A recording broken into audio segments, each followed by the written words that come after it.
My name's Janelle Layton, and I moved to Kindersley in 2008. I have JorAnn Safety services.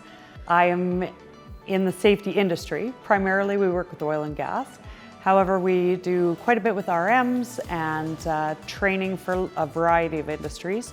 Meridian was a really good source, even business-wise, how to take a step from being just a contractor who did some safety programs into actually being a safety company. So I knew safety. I was really great at safety. If you needed legislation, that's still my thing. But I wasn't so good at running a business, books, accounts receivable, accounts payable. I didn't even know what those things were. And so even just back from the very basics, Vicky was able to be like, well, you do know this, but we could refine you a little bit.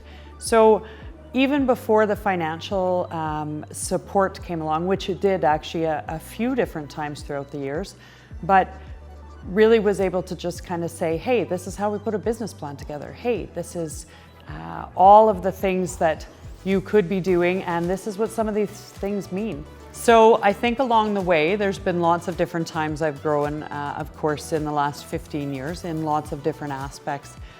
I think at several times I can look back and say okay, that was definitely a stepping stone or a milestone or super awesome.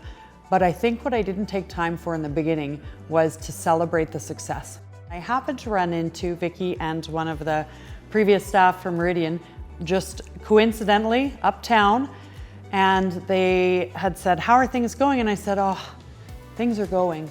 And they were like, yeah, they are going. That's great. And I thought, you know what? That's it.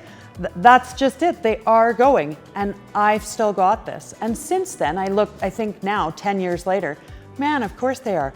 We have purchased a building, we've done renos, we've got more staff, we're collaborating with other small businesses. It's been fantastic. Sometimes just the reinforcement that, yeah, hey, you might be a female entrepreneur in a male-dominated industry, but you've got this. And that is really, really, really important.